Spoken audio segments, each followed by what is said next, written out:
السلام علیکم ناظرین، آج میں ابن جبیر رضی اللہ تعالیٰ کی بہادری روم کی لڑائی میں بیان کر رہا ہوں۔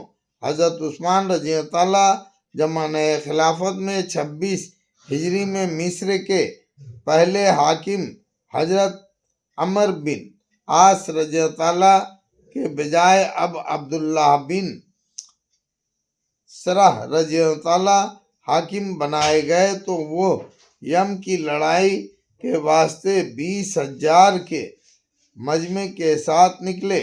رومیوں کا لشکر 2 لاکھ کے قریب تھا۔ بڑے گھمسان کی لڑائی ہوئی۔ رومیوں کے امیر جرجیر نے اعلان کیا کہ جو شخص عبداللہ بن ابی سرح رضی اللہ تعالیٰ کو قتل کر دے گا اس سے اپنی بیٹی کا نکاح کروں گا اور 1,00,000 دینار انعام بھی دوں گا۔ اس اعلان سے بعض مسلمانوں کو فکر ہوا۔ حضرت عبداللہ بن جبیر رضی اللہ تعالیٰ کو معلوم ہوا۔ انہوں نے کہا یہ فکر کی بات نہیں، ہماری طرف سے بھی اعلان کیا جائے کہ جو جرجیر کو قتل کرے گا اس کی بیٹی سے اس کا نکاح کیا جائے گا اور 1,00,000 دینار انعام، اور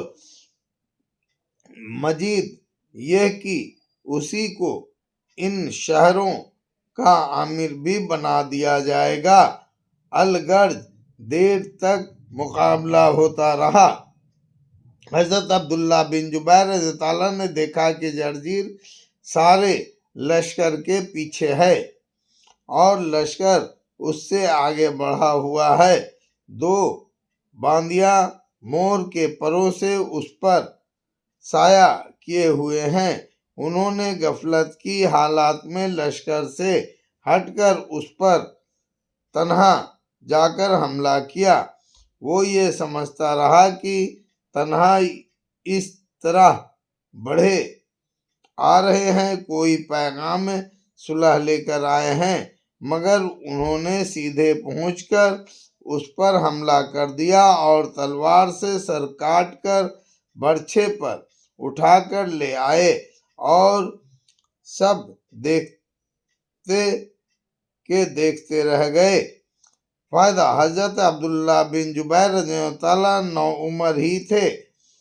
ہجرت کے بعد سب سے پہلی پیدائش مجاہرین میں انہی کی ہے۔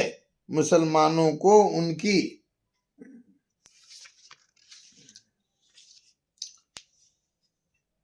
پیدائش میں بہت خوشی ہوئی تھی، اس لیے کہ 1 سال تک کسی مجاہرین کے کوئی لڑکا نہ ہوا تھا، تو یہود نے یہ کہہ دیا تھا کہ ہم نے ان مجاہرین پر جادو کر رکھا ہے، ان کے لڑکا نہیں ہو سکتا۔ حضور صلی اللہ علیہ وسلم کو معلوم ہوا بچوں کو بیعت فرمانے کا نہیں تھا، لیکن حضرت ابن جبیر رضی اللہ تعالیٰ کو 7 سال کی عمر میں بیعت فرما لیا تھا۔ اس لڑائی کے وقت ان کی عمر 24-25 سال کی تھی۔ اس عمر میں 2 لاکھ کے مجمع کو پھلانگ کر اس طرح سے بادشاہ کا سر کاٹ لانا معمولی چیز نہیں۔ اللہ اکبر۔